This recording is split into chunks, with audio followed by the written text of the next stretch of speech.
Sarannya satu, kalau punya utang segera lunasin deh. Karena suku bunga bakal naik nih. Berarti lu besok harus bayar Megoin. Apa ya? Ya, terus sekarang mau apa? Oke, mau jadi wirausaha, Bang. Kurnya gimana? Siap atau enggak? Wirausaha butuh modal. Enggak semua wirausaha butuh modal, tapi sebagian besar butuh modal. Nah, jadi ini sekarang yang terjadi, orang nggak semangat untuk wirausaha, karena setiap dia wirausaha, dia hadap dengan Kopdes Merah Putih. Kopdes itu ngejualin barang-barang yang sama dengan wirausaha di desa-desa, warung-warung. LPG 3 kilo, pupuk subsidi, minyak kita. Wah, ini menurut saya bukan cutting middleman tuh. Swasta mati dong lah. Iya, di level wirausaha kecil yang ada di desa-desa. Mau dia bikin bisnis kuliner, ngadepin dapur SPPG. Oh, tidak bisa. Channelnya kemana dulu?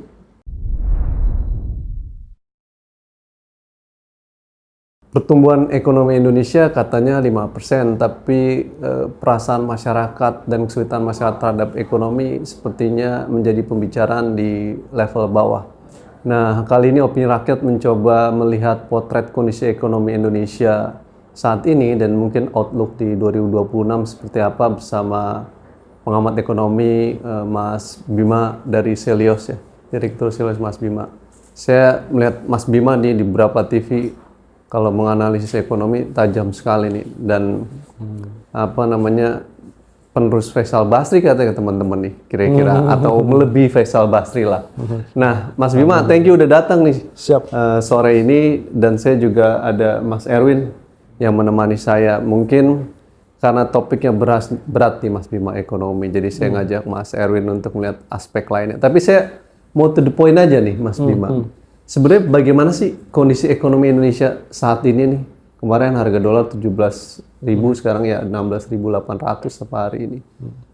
Realitas ekonomi Indonesia sebenarnya seperti apa sih menurut Mas Bima nih? Orang anggap pemerintah pertumbuhan ekonomi baik secara makro, tapi masyarakat ngeluh tentang kesulitan ekonomi. Gimana nih analisisnya Mas? Ya, ekonomi ini sebenarnya menuju pada resesi. Ini pra-resesi. Jadi resesi itu beda dengan krisis. Kalau krisis seperti tahun 97-98, itu kan kita langsung ngerasa tuh ya. Iya.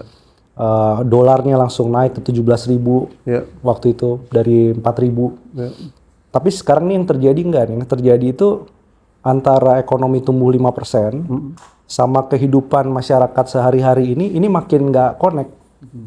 Jadi pertanyaannya satu, yang ngerasain ekonomi tumbuh 5% siapa? Hanya segelintir elit nih. Segelintir elit. Atau segelintir kelompok lah Ya, kira-kira. jadi simpanan di bank yang di atas 2 miliar itu naiknya lebih dari 20%, Mas.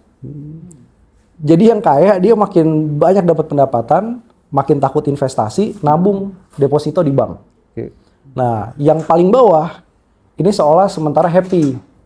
Subsidi masih dijagain, listrik, LPG ya kan. Terus dapat MBG, nggak perlu masak di rumah katanya gitu. Nah, sementara yang kelompok menengah ini, nah ini yang paling menderita nih. Tingkat depresinya naik, angka perceraian karena ekonomi juga naik. Jadi kalau kita ngelihat indikator selain dari indikator ekonomi, itu kebongkar semua nih. Ini depresi nih yang kelas menengah nih. Dan ini makin lama makin turun. Jadi angka PHK tahun 2025 itu 10% lebih tinggi daripada 2024. 10%. Iya, 88.000 orang di PHK. Itu yang kecatat. Yang belum. Yang diem-diem aja dia. Akhirnya jadi ojol dan lain-lain dianggap, wah ini kan cuma pindah kerjaan aja. Dari buruh pabrik garmen, akhirnya dia ke sektor informal. Seolah nggak ada PHK nih. Tadinya manajer jadi ke supir GrabCar dan lain sebagainya nih Mas Bima. Yes, betul. Nah, jadi kalau ekonominya terus begini, ini ada satu titik ya. Dolarnya bukan lagi kita ngomong 17.000. Tapi prediksi dari Selios tuh 17.500 sampai dengan 17.900 per dolar. Dan ini all time high, nggak pernah kejadian. Prediksi tahun ini nih naik segitu. 2026. Berarti saya harus nukerin rupiah ke dolar nih sebelum naik. Atau emas. Iya kan? Ya, atau emas ya. Naik 2 kali lipat. Mas tadi bilang 10% PHK. Ya. Apa faktor utama nih penyebab efisiensi perusahaan karena daya beli konsumen melemah sehingga perusahaan down Karena orang sebagian bilang kelas menengah mengalami pelemahan, jerit tadi kata Mas Bima, sementara terjadi proses efisiensi katanya di perusahaan sehingga PHK terjadi. Penyebab utamanya apa nih Mas, PHK ini? Penyebab utamanya salah kebijakan. Karena kalau swasta udah tahu lagi slow down, lagi santai dia lagi turun, karena memang kondisi geopolitik lagi kacau sekarang ini, ekspor susah. Tapi kan pemerintah ini kan punya lebih dari 4.000 triliun APBN. Nah, ini ikut-ikutan ikat pinggang nih, nggak boleh dalam ekonomi begini. Jadi pemerintahnya ikut ikat pinggang, terutama yang jadi sasaran adalah daerah. Tadinya kita pikir ini realokasi anggaran aja nih, nggak percaya sama desentralisasi otonomi daerah, karena mungkin banyak korupsi dan lain-lain ditariknya ke pusat gitu. Ternyata enggak. Nah, penghematannya ini penghematan yang tumpul ke atas, tajam ke bawah. Jadi menterinya makin banyak, wakil menterinya banyak, komisaris-komisaris nggak ada tuh penghematan. Tapi yang terjadi tumpul ke atas, yang di daerah pada jerit. Jadi daerah tuh banyak yang cerita, Mas, 2025 dan 2026 dana desa kan ada Pak. Oh iya ada Mas. Masalahnya dana desa sebagian udah buat Kopdes Merah Putih. Nah, Jadi yang bisa dipakai itu kurang dari 30%. Beberapa daerah 2025 kemarin nggak bangun infrastruktur sama sekali. Ngerawat jalan aja udah nggak ada duitnya. Nah itu yang membuat swastanya lagi menjerit, lagi nahan diri buat belanja, pemerintahnya ikut-ikutan efisiensi. Ini teorinya teori apa nih? Ini teorinya dalam ekonomi nggak ada nih di buku paduan nih.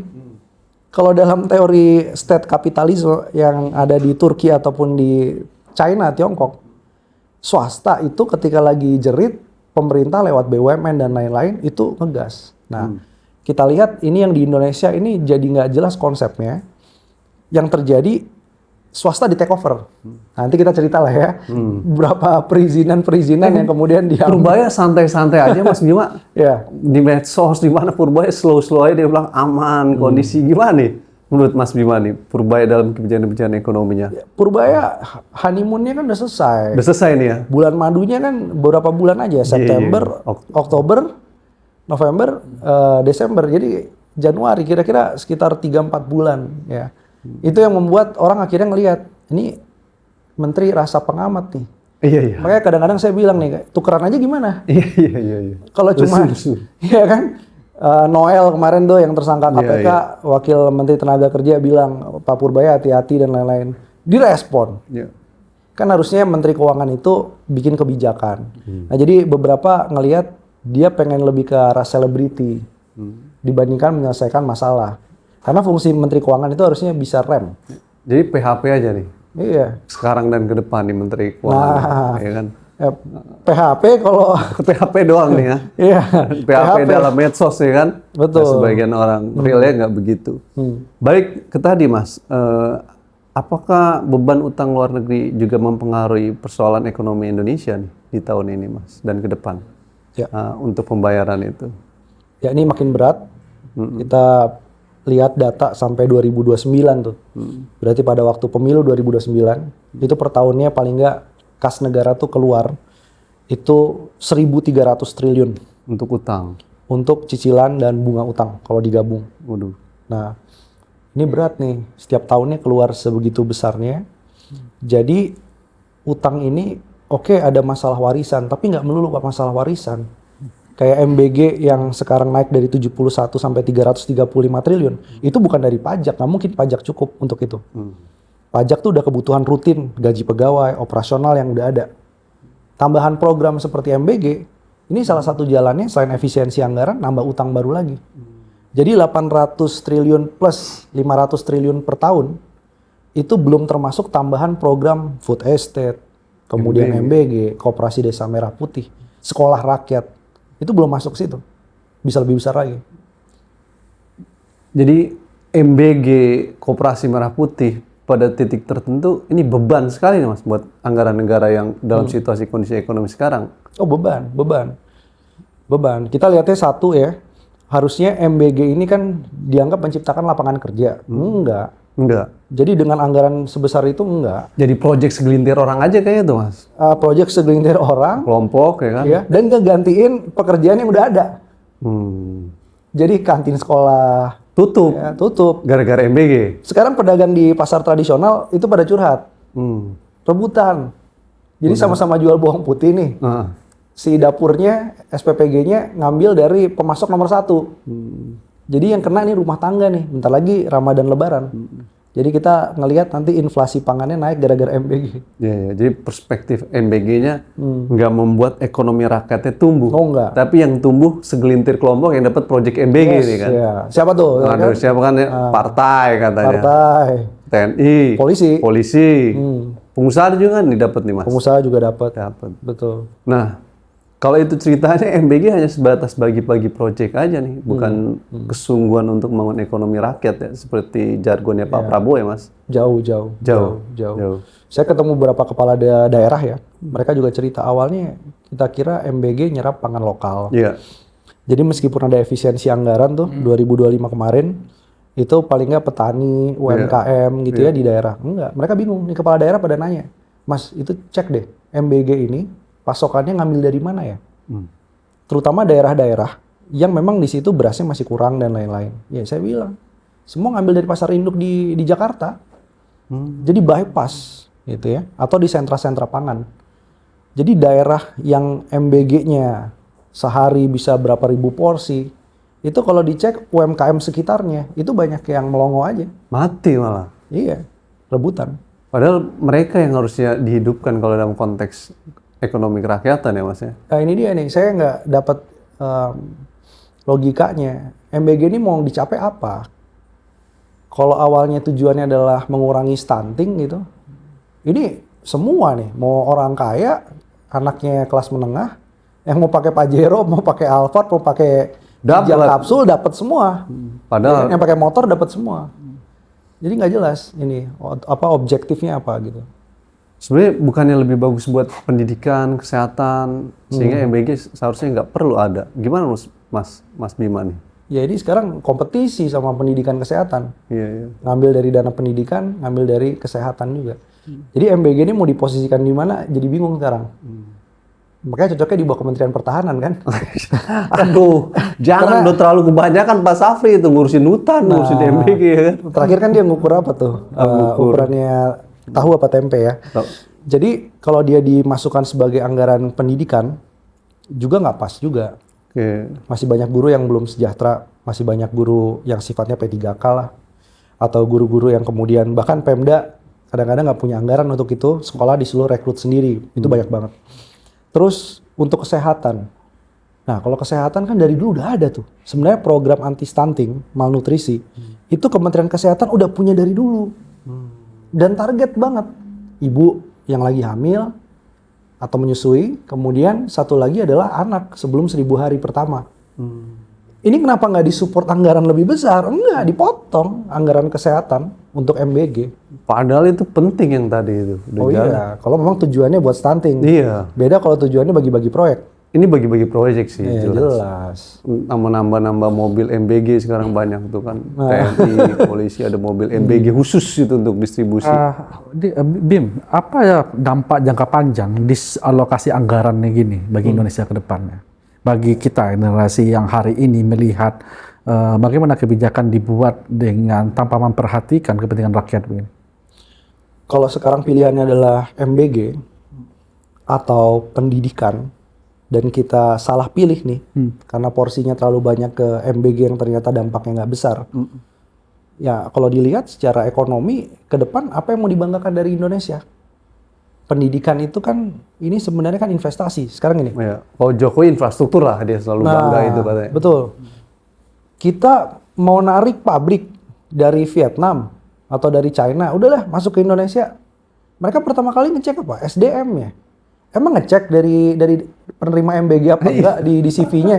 Enggak. Dapat gratis gak makan. Yang dicek adalah berapa nilainya, lulus tes apa enggak gitu ya. Nah, itu yang akan dicek. Jadi mau narik investasi juga akhirnya orang bingung. Terus kita mau jadi negara maju ke depan, semua orang akan ngelihat kan Betul. pendapatan per kapitanya, Iya. melek teknologinya apa enggak. Sekarang nih agak disconnect nih. Orang ngomongin AI, orang ngomongin data center, berat-berat nih kan. Topik bahasannya tiap hari ada aja nih. Tapi lihat deh, kenapa perusahaan-perusahaan seperti Intel, Nvidia-nya Jason Huang itu ke Johor Malaysia, ke Malaysia. Karena kualitas gurunya dan guru Malaysia pada tahun 70-an itu belajarnya ke Indonesia. Terutama melihat SD Impress waktu itu. Nah, sekarang nih kita loss karena salah investasi. Nah, jangan diterusin. Kalau diterusin yang ke depan, kita bingung. Bisa dikatakan lost generation kita ya. Ya, Erwin tanpa MBG dia S2 di Itali dia. Ya kan? Nggak Iya, perlu belum ada MBG waktu belum itu. ada MBG dia, bukan produk MBG. Ya Gitu. udah. Ya, Artinya kan tanpa MBG kita bisa tuh bertahan ya kan, Yes. bahkan ke sekolah. Mas, Prabowo kan berjanji dalam kampanye di kemarin ya, katanya akan membuka lapangan pekerjaan berapa banyak tuh? 19 juta. 19 juta. Minggu-minggu ini Gen Z menagih mana tuh lapangan pekerjaan 19 juta. Ya. Gimana menurut Mas Bima nih Iya. soal isu lapangan pekerjaan yang sulit nih dalam pemerintahan Prabowo yang ya mungkin orang anggap janjinya belum terpenuhi. Ya, jangankan lapangan kerja, lapangan padel aja di daerah banyak kurang ya kan. 19 juta lapangan padel. Jadi banyak yang bilang bahwa 19 juta lapangan kerja ini. Jadi pemerintah itu konsepnya bukan menciptakan lapangan kerja. Kalau dia menciptakan lapangan kerja, ya dia rekrut ASN, ya. BUMN ada rekrutmen bersama, itu menciptakan lapangan kerja pemerintah. Enggak. Pemerintah tuh dengan anggaran yang ada, duit yang ada, dia menstimulus Iya. sektor-sektor usaha swasta, anak muda semangat jadi wirausaha. Iya. Nah, itu nggak terjadi nih sekarang nih. Jadi orang harusnya kan punya pilihan. Apa setelah lulus mau kerja? Iya. Oke, ini ada perusahaan mau masuk, butuh banyak lapangan kerja. Sekarang mau apa? Oke, mau jadi wirausaha bang. Kurnya gimana? Siap atau enggak? Wirausaha butuh modal. Nggak semua wirausaha butuh modal, tapi sebagian besar butuh modal. Nah, jadi ini sekarang yang terjadi, orang nggak semangat untuk wirausaha, karena setiap dia wirausaha, dia hadap dengan Kopdes Merah Putih. Kopdes itu ngejualin barang-barang yang sama dengan wirausaha di desa-desa, warung-warung. LPG 3 kilo, pupuk subsidi, minyak kita. Wah, ini menurut saya bukan cutting middleman tuh. Swasta mati dong. Iya, di level wirausaha kecil yang ada di desa-desa. Mau dia bikin bisnis kuliner, ngadepin dapur SPPG. Oh, tidak bisa. Channelnya kemana dulu? Itu kan sudah jadi rahasia umumnya ke sana. Nah, begitu dia masuk ke pabrik, tadi, pabrik akan nanya, ini kebijakannya kok begini ya? Kok kebijakannya nggak bisa diprediksi ya? Kok kebijakannya aromanya adalah komando? Jadi apapun yang terjadi implementasinya, yang penting jalan. Tanpa perlu ada cross-check gitu. Jadi orang bingung nih, exitnya kemana? Nah makanya, Indonesia selalu disurvei. Pilihan pekerjaan kamu apa setelah lulus kuliah? Jawabannya adalah PNS, pegawai BUMN. Soalnya gaji tetap. Soalnya gaji tetap, itu ciri negara yang nggak produktif. Stability. Nah, Erwin mau daftar dosen UGM kata dia dari gajinya Oh, itu tetap. pengabdian. Enggak, pengabdian. Pengabdian. Bim, ada hal menarik misalnya. Prabowo selalu bicara tentang apa ya, tekanan asing, bicara tentang problem eksternal Indonesia. Kita menjadi korban tentang konspirasi global lain-lain. Tetapi satu kedua hari ini saya lihat ada komentar dari Purbaya yang menarik. Problem ekonomi kita bukan faktor eksternal, tapi faktor internal. Menurutmu gimana? Ya, itu kan pengakuan dosa yang nggak ketemu solusinya juga. Karena harusnya Pak Purbaya ngomong gitu bukan ke media atau di sosial media gitu ya. Tapi dia bicaranya langsung ke Pak Prabowo. Itulah kenapa dulu zaman Bu Sri Mulyani, dia harus ngelapor dulu ke Menko Perekonomian. Zaman Jokowi itu. Purbaya itu nggak ada laporan ke Menko Perekonomian. Nggak kayak Erlangga dulu dia. Bypass ya. Dia langsung bypass langsung ke Pak Prabowo. Kok curhatannya ke publik? Jadi kalau dilihat dari sisi geopolitik yang lagi kacau ini sekarang orang lagi bertanya-tanya, sebenarnya Pak Prabowo ini lagi dansa-dansi ke China juga iya, datang parade militer waktu itu. Ikut BRICS. Iya. Kemudian ada wacana kereta cepat mau Jakarta Surabaya. Ya. Tapi di sisi yang lain, ngapain ikut board of peace-nya Donald Trump? Disuruh bayar $1 miliar di saat APBN lagi kurang oke. Jadi kalau dilihat dari masalah yang ingin diselesaikan Pak Prabowo ya, karena mungkin dia ingin pembeda. Pak Jokowi dulu lebih banyak masalah internal, males ngomong pakai bahasa Inggris di forum internasional. Pak Prabowo ingin ngembalikan itu. Tapi kehadiran dia di forum-forum internasional sebenarnya diplomasi kosong. Karena masalah internalnya nggak selesai. Jadi gini, dia setiap kali datang ke negara, terakhir ke Inggris. Ya, ke lain-lain, selalu bilang, saya bawa oleh-oleh nih. Dari awal saya curiga, oleh-oleh itu nggak pernah terrealisasi. KTT di investasi masuk, Yes, investasi komitmen. Komitmen sih komitmen. Semua orang bikin MOU bisa. Abis itu komitmen tinggal ditinggal aja tuh. Nah ini dia. Jadi selalu bilang ada oleh-oleh. Tapi begitu ada perusahaan tertarik masuk ke Indonesia, mereka ngelihat internalnya nggak siap nih. Kita cari negara lain aja. Apa faktor internal nggak siap itu? Tadi kata Mas Bima dalam konteks rezim Prabowo nih. Karena kebijakan yang atau faktor penegakan hukum atau apa Mas? Ya, satu, kalaupun ada pemberantasan korupsi, ini masih tebang pilih. Itu. Jadi seolah korupsi itu menargetkan pihak-pihak yang dianggap nggak loyal.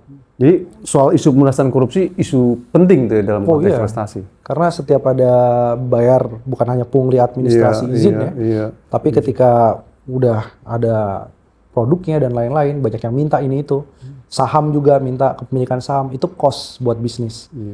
Dan di internasional kan masalah tata kelola agak ketat ya. Nah, yang kedua, sebenarnya inkonsistensi kebijakan ini dari dulu nih. Jadi kebijakan tuh nggak konsisten dan bikin kaget, jantungan. Salah satunya apa yang bikin jantungan? Sempat Pak Prabowo itu soal TKDN mau dihapus. Jadi kandungan dalam negeri dari produknya yang ada di Indonesia ini itu mau dihapus, jadi nggak perlu lagi. Jadi boleh impor untuk bahan baku, kira-kira gitu. Sampai sekarang nggak jadi itu kebijakan, tapi udah diomongin aja di publik. Jadi bagi investor, ini gimana ya? Kita mau bangun pabrik, apa jual barang aja ke Indonesia? Kalau nggak pasti begini, saya bayangin, saya investor, kemudian saya mau bangun pabrik, view saya minimum 15 tahun. Kawasan industrinya udah dapat, 15 tahun udah siap rekrut karyawan bahan baku dan lain-lain karena ada kebijakan soal komponen dalam negeri. Tiba-tiba ganti, itu loss semua tuh. Nah, sama satu lagi menguatnya militerisme di bidang yang nggak seharusnya. Itu pengaruh Mas? Oh pengaruh banget. Berarti nggak sia-sia lah tolak RUU TNI ya? Oh jelas. Itu yang concern pengusaha banyak juga. Di situ ya? Dia bukan aktivis saja nih. Artinya mereka nganggap pemerintahan dijalankan oleh orang yang tidak kompeten lah kira-kira gitu ya? Iya. Dalam hal ini militer masuk ke dalam ruang-ruang bisnis dan lainnya. Betul. Sebagian jadi bosnya di Agrinas, jadi dirut di Garuda, mantan purnawirawan. Udah dominasi itu. Terakhir Antam ya? Antam. Dirutnya ya, ganti langsung. Iya. Jadi mereka agak concern soal RUU TNI dan juga menguatnya militerisme karena ngelihat mereka menjadi substitusi dari usaha yang harusnya dilakukan oleh rakyat atau dilakukan oleh si investor ini. Yang kedua, mereka ngelihat kalau ada gejolak perang dunia ketiga, pabriknya bisa nggak aman. Diambil alih tentara. Aneksasi. Iya. Satu lagi. Nasionalisasi lah ya. Karena tentaranya dia melakukan yang bukan kompetensinya nih. Maka ketika terjadi perang benar-benar perang, skill kombatannya bisa berkurang. Nah, apa namanya deterrent effect ya? Bener. Pak Prabowo harus dengerin Pak Bima nih dan harus ngasih tahu ke Safri nih supaya jangan terus-terusan masuk wilayah sipil ya kan. Menhan terlalu jauh ya kan beberapa hal terkait masuk di wilayah sipil. Dan saya tadi ada poin tuh Mas terkait dengan Indonesia kan mengandalkan APBN-nya dari pajak ya. Ada apa ya? Ada diskusi dilematis lah. Kita ini kan juga ada usaha kecil-kecilan ya. Pemerintah neken pajak, pengusaha mati. Pemerintah melepas pajak, pendapatan nggak tercapai itu dari pajak. Gimana nih dalam konteks Prabowo soal kebijakan pajak, Mas? Ya, kebijakan pajaknya salah. Jadi kalau mau nargetin si kelas menengah ini, pupuk dulu dong. Ini belum dipupuk, digencet terus. Iya. Kapan dia jadi angsa emas nih kira-kira gitu. Iya. Kapan telur emasnya pecah nih, ya kan? Nah, jadi yang terjadi ini belum bertelur aja, si kelas menengah ini udah direcokin banyak hal. Nah, sementara yang kelas atas itu selama 10 tahun terakhir, ini Pak Prabowo kayaknya nggak mau ganti-ganti ini. Jadi pas kita cek tuh ya, salah ngasih kebijakan insentif pajak. Ini ada cerita menarik nih. Jadi ada salah satu industri mobil truk ya, niaga gitu, karoseri. Itu cerita, Mas adil nggak? Di kawasan industri yang katanya akan dorong ekonomi, hilirisasi spesifiknya gitu, yang ada di Sulawesi, itu ada truk yang didatangkan dari Cina tanpa plat nomor, tanpa bayar pajak kendaraan bermotor. Daerah nggak dapet, dan matiin industri truk niaga, kendaraan niaga yang ada di Indonesia. Berapa banyak loss pajaknya kita? Banyak perusahaan-perusahaan dapat 15 tahun bonus pajak. Kita nggak dapat apa-apa, hilirisasinya juga nggak jadi industrialisasi di dalam negeri, jadi zong-zong, 0-0. Kita nggak dapat apapun dari proses yang selama ini digembar-gemborkan sebagai hilirisasi. Itu tuh, jadi pajaknya ini bingung soal kebijakan. Pengusaha pada jerit nih Iya. Mas soal pajak-pajak nih. Iya. Ya kan? Kenapa perusahaan domestik Iya. dan kenapa pengusaha kelas menengah? Rumahnya tahu di mana, gampang didatengin, Iya. nomor WA-nya jelas, emailnya juga jelas. Iya, Kalau tinggal PMA disamperin ya kan. Susah. Kalau PMA susah dia. Iya. Gitu. Ada satu hal diskusi saya kemarin dengar Mas, dalam konteks BUMN. Ini emang ada aturan ya, harusnya komisaris BUMN direksi itu nggak boleh orang partai kan? Nggak boleh dong. Tapi faktanya banyak orang partai dan tim pemenangan. Iya. Itu kan yang terjadi di era Iya. sekarang kan Mas ya? Betul, betul. Nah gimana tuh BUMN yang mau bisa berkembang? Mas Bima nih ngeliat BUMN kalau realitas begini sulit lah ya. Sulit. Bisa membangun menjadi apa bagian pilar dalam pembangunan ekonomi. Menurut Mas Bima gimana soal BUMN? Iya. Kita tuh sampai kirim surat ke MUI. Tolong bikinin fatwa. Kira-kira gitulah kasarnya. Fatwa apa nih? Bubarin BUMN. Kita sebelum minta fatwa kita ngomong baik-baik. MUI, Majelis Ulama Indonesia gitu ya. Apa hukum menerima gaji dari rangkap jabatan? Ya kan? Beneran nih? Beneran. Ya kan? Kenapa nggak Erwin aja kirim surat fatwa Pak Erwin dengan terus jawabannya apa Mas? Jawabannya katanya ya selama masih diperbolehkan oleh MK. Nah, disinilah. Karena masih ngasih waktu 2 tahun gitu ya untuk masalah rangkap jabatan macam-macam. Akhirnya nggak ada masalah katanya gajinya.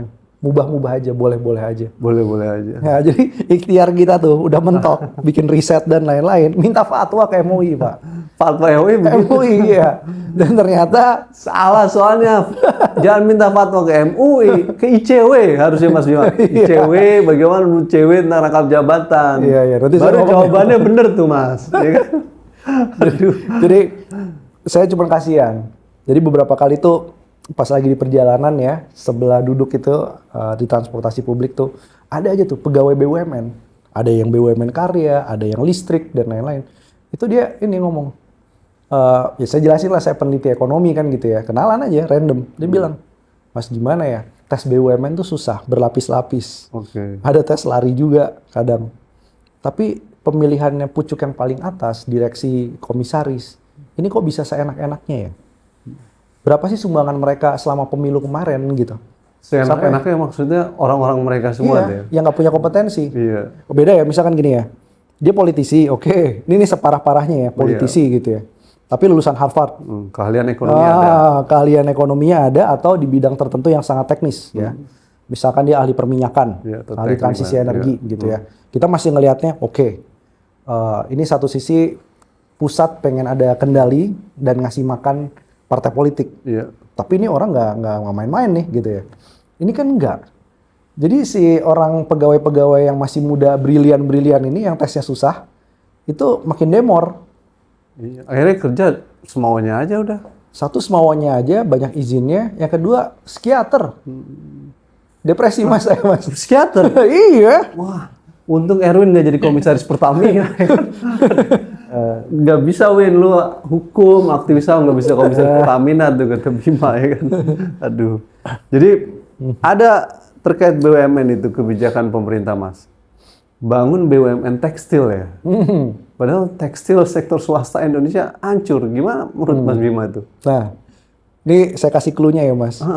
Itu kan ribut juga tuh diskusi itu. Jadi kita punya BUMN tekstil Oke.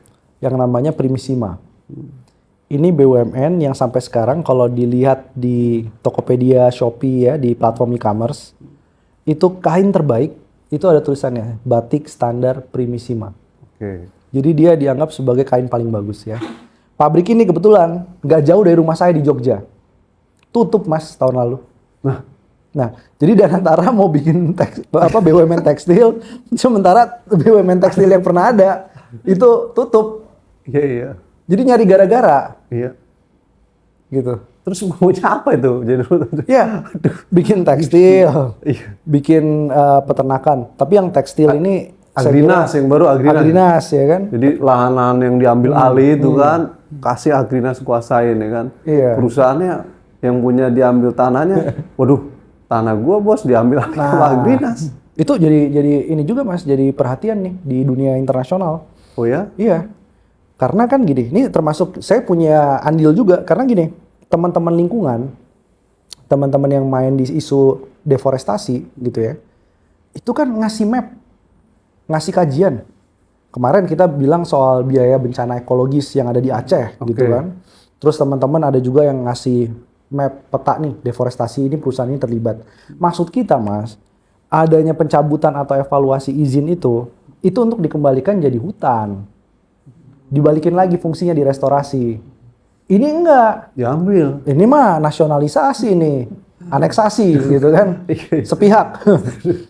Ya kasih perusahaan ini pada ampun deh kan. Iya, jadi bingung nih. Mereka ini Jadi gimana? orang mau investasi takut juga tuh. Takut. Ini jelas. Nanti dihajar sama Satgas, diambil alih ke Agrinas. Ya kan? Iya, betul. Ini bukan rule of law nih. Bukan. Rule of my friend nih. Rule of my friend dan gua pokoknya dah. Iya. Nggak ada rule-rulan nih.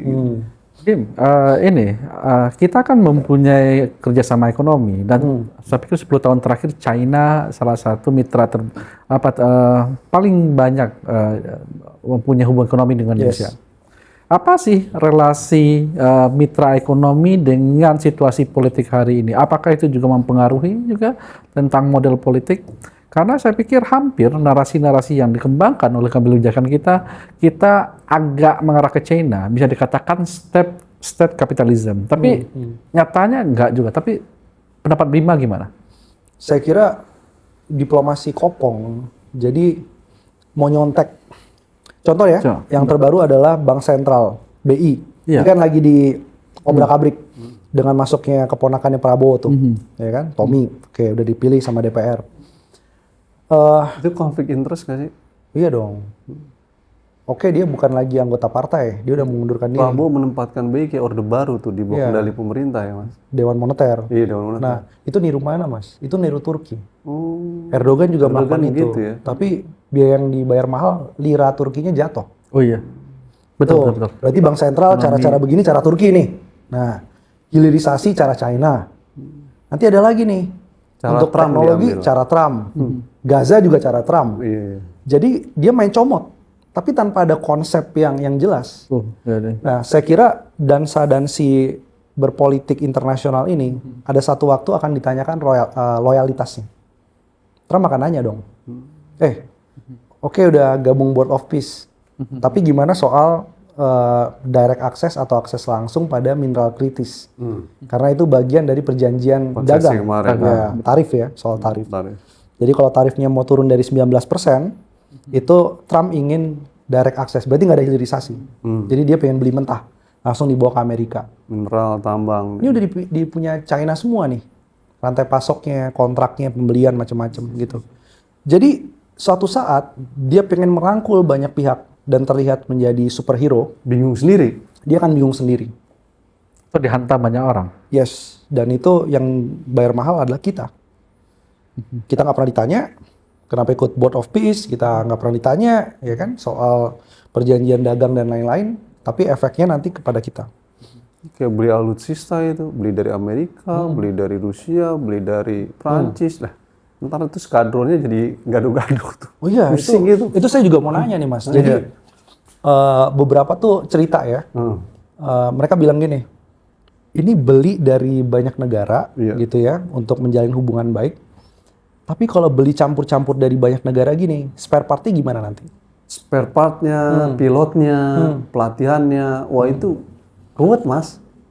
Dan sangat ruwet. Dan itu akan jadi beban masalah sendiri itu. Biasanya orang pakai blok kan, lo kemana, ke Amerika atau paling nggak 2 lah Rusia. Tapi kalau terlalu banyak dia repot tuh. Ya ini nih, jadi kan nambah biaya macam-macam. Biaya anggaran di sektor pertahanan jadinya problem lah gitu. Iya, betul. Di situ.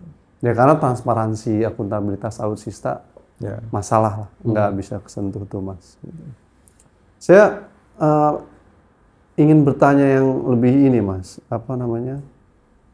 Sebenarnya melonjaknya harga emas 2 kali lipat itu menunjukkan hal apa tuh? Dalam pandangan Mas Bima, apakah itu menunjukkan bahwa orang tidak mau spend money-nya sehingga dia nahan, gue taruh aja dalam bentuk emas nih. Artinya orang nggak percaya sama pergerakan ekonomi yang terjadi nih. Gitu nggak kira-kira Mas? Iya. Jadi saya tuh setiap pagi tuh cek duluan tuh harga emas. Habis itu cek Twitternya Trump ya. Nah, 2 itu yang jadi indikator ekonomi hari ini gitu ya. Nah, jadi pas dicek itu memang emas itu berkorelasi dengan indeks ketidakpastian namanya. Jadi ada lembaga yang bikin indeks ketidakpastian.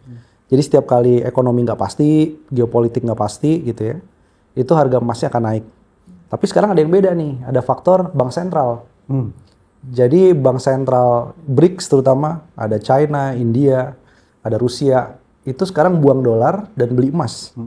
Satu lagi adalah karena kita pakai elektronik, ada mobil listrik ya dan lain-lain, itu butuh emas, semikonduktor, AI, data center itu butuh emas dan perak. Nah, jadi ekonomi nggak pasti ditambah kebutuhan emas memang di mana-mana naik. Tapi ada satu ketika saya cek harga emas di Indonesia lebih mahal daripada patokan internasional. Kenaikannya lebih tinggi, berarti ketidakpastiannya gede di Indonesia. Jadi di Indonesia ketidakpastian ekonomi kebaca nih ya, sehingga orang nahan dan ganti emas gitu. Susah nyari stoknya Mas sekarang Mas. Coba cek di Antam, pasti stok habis. Harusnya kita beli emas 3 tahun lalu, Win. Sekarang udah jual. telat. Apa mungkin naik lagi nih? Ini tahun ini 3,5 juta per gram. 3,5 juta? Ya. Berarti Proyeksinya 3,5 juta. proyeksi naik nih? Yes. Besok beli Win kalau ada duit. Ya, banyak duit. Senin harga naik. Senin udah naik lagi. Jadi orang lebih milih sekarang ke emas daripada dolar ya? Oh iya. Oh iya. Bener. Mas, ada ilmu nih Mas Bima, orang anggap bahwa kesenjangan ekonomi di Indonesia itu akan berakibat pada potensi meningkatnya intrastate konflik internal, demonstrasi dan lain sebagainya. Angka kesenjangan ekonomi di Indonesia sudah sampai pada level parah atau gimana Mas Bima? Iya, sudah level mengkhawatirkan. Jadi selama ini bahasa teknis sederhana ya. Dulu itu kita selalu bilang rasio gini. Jadi mengukur pengeluaran yang paling atas versus yang paling bawah. Itu angkanya 0,34, 0,35 gitu. Orang ngelihat salah tuh. Itu indikator yang salah. Karena ngitungnya dari pengeluaran orang, bukan dari pendapatan. Triknya di sini. Jadi kalau ada surveyor BPS datang nanya Mas Al-Araf misalnya atau Mas Elvin, dia bilang gini, Mas, oke, misalkan orang ini ya, orang kaya, Mas, hari ini makan apa? Oh enggak, saya makan salad. Oke, berapa sih salad? Cuman 15.000. Nah, sementara si orang BPS ke orang miskin, dia akan melebih-lebihkan pengeluarannya. Tuh saya baru beli Ninja baru tuh, saya baru kredit TV. Akhirnya nggak kepotret tuh angka ketimpangan. Makanya kita nggak pakai itu. Kita nggak pakai rasio gini, tapi kita pakainya adalah dari kekayaan. Nah, 50 orang paling kaya itu asetnya setara 50 juta orang Indonesia. Itu ekstrim. Sementara petani Indonesia 23 juta rumah tangga petani hanya 0,003 hektar tanah. Ya, Yang sebagian besar hanya dikuasai berapa persen? 50 orang. 50 orang. Sehingga kalau Mas Erwin dari Lampung ke Sumatera, pemilik kebun kelapa sawit dan lainnya itu aja tuh. Iya. Udah gitu HGU kan sebenarnya. HGU lagi kan. HGU minjem berapa deh. puluh tahun nih kan. Betul. Ntar perpanjang lagi. Iya. Masyarakatnya jadi buruh tani. Itu menunjukkan angka gap ekonomi yang serius ya soal ketimpangan kepemilikan agraria, ketidakadilan agraria yang terjadi itu jadi faktor tuh ya Mas. Betul. Karena kan konflik agraria dan konflik tanah banyak sekali nih terjadi karena soal ini. Mas, terakhir Mas, menurut Mas Bima, outlook ekonomi Indonesia 2026 ini gimana prediksinya? Pesimis, optimis? Saya moderat aja lah ya. Ya moderat. Kalau Jangan moderat, ekonom kritis saja. Moderat ke kritis. Enggak, moderat itu dalam artian ekonomi kalau dilihat hanya dari pertumbuhan itu 4,9% itu mungkin tercapai.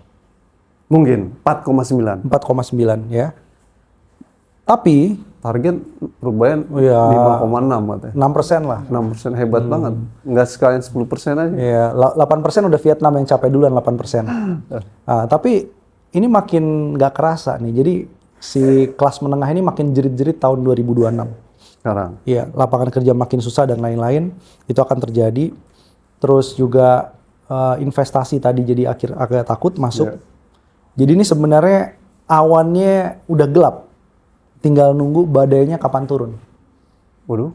Nah, kita kemarin kan dapat tuh IMF baru muja-muji ekonomi Prabowo. Iya. Saya sih cuma bilang nih, biasanya kalau IMF udah muja-muji, sesuatu akan terjadi tahun berikutnya.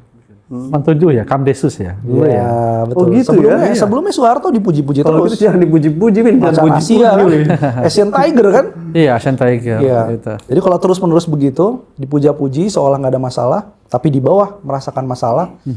Tadi, saya khawatir crack ya, Protes, konflik. potensi ya, crack di elit, tapi juga cracking yang ada di bawah. Iya. Jadi di bawah ini berantem, kepala desa berantem dengan warung soal Kopdes merah putih. Iya. Nah itu menurut saya endingnya nggak bagus. Artinya buruk lah ya kalau ada Kalau anak-anak kita nih anak mahasiswa Indonesia gelap belum selesai nih ya, belum, dalam konteks ekonomi. belum. Indonesia Gelap 2.0 Apalagi terakhir lagi nih, dampak Trump dalam konteks Venezuela, dampak ke Trump dalam kebijakan-kebijakan keamanan ya. Walau saya lihat beberapa kali perubahan, udahlah kita nggak usah pusingin soal dinamika global. Kita fokus domestik aja karena global nggak bisa kita kendalikan kan katanya gitu. Tapi kan kita nggak bisa menghindar tuh dinamika global itu secara tidak langsung mempengaruhi Indonesia dong. Betul. Nah, menurut Mas, ketidakpastian keamanan politik global nih juga memberi efek ya. Udah di dalam rapuh dengan beragam persoalan tadi. Persoalan global gimana Mas efeknya nih dalam tahun-tahun ini Mas? Ya, saya selalu mengingatkan kembali gitu ya kepada teman-teman juga. Itu ingat 96 pertumbuhan ekonomi kita tinggi sekali. Hampir semua ngelihat nggak ada masalah gitu ya.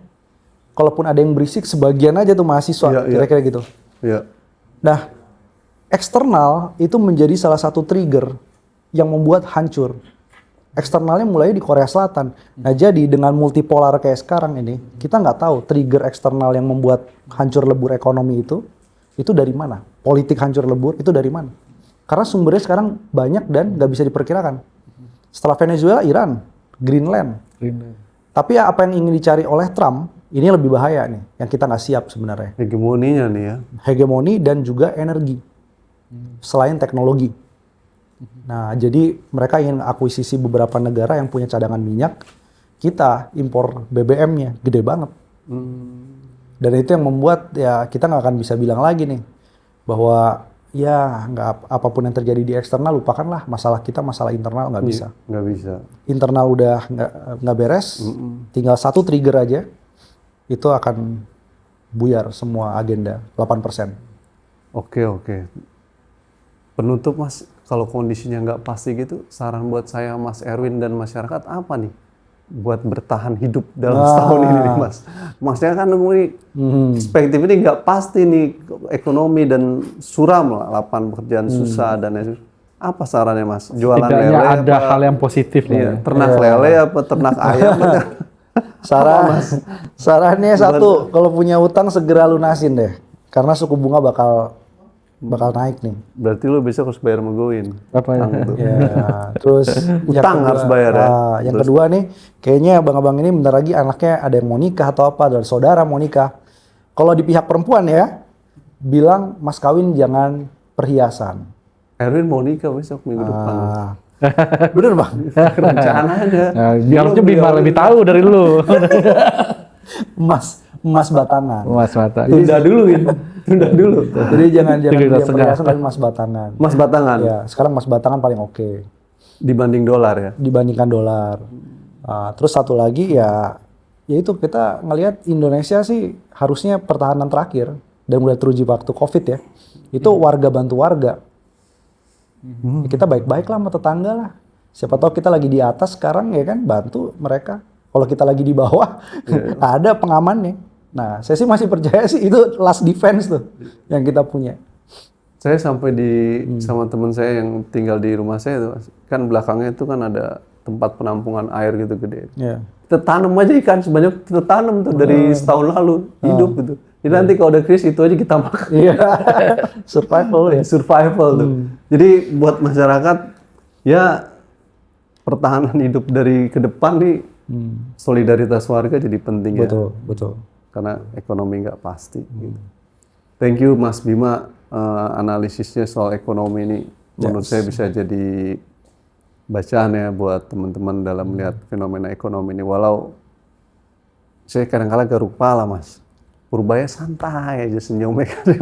Walau tadi katanya honeymoon-nya udah selesai kan, game, nah sekarang saatnya panik.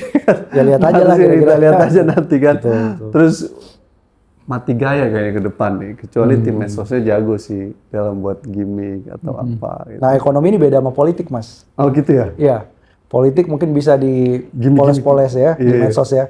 Ekonomi orang kan perut lapar, mau joget-joget gimana tetap lapar. Iya. Mau gimana lapar. Demo lah kita depan DPR. Kira-kira gitu. Thank you Mas Iva. Ya. Terima kasih teman-teman. Diskusi hari ini menurut saya sangat menarik, walau ini diskusi yang berat dalam perspektif saya dan teman-teman karena ekonomi Indonesia antara angka-angka dan yang dirasa ini berbeda kan. Benar. Angka-angka 5% pertumbuhan ekonomi yang dirasa susah sekali hidup kayaknya nyari duit gitu. Nah itu realitas yang terjadi dan Mas Bima udah menjelaskan, oh gini penyebabnya. Thank you sekali lagi Mas Erwin, Mas Bima. Sama-sama. Semoga terus mencerahkan nih. Saya senang sekali. Kayaknya diskusi perlu ada sesi kedua gitu tentang ekonomi dan security belum dibahas. Oh, nanti itu. Thank you. Thank you. Mas. Siap. Thank you. Sekali lagi, thank you. Oke, Bim ya.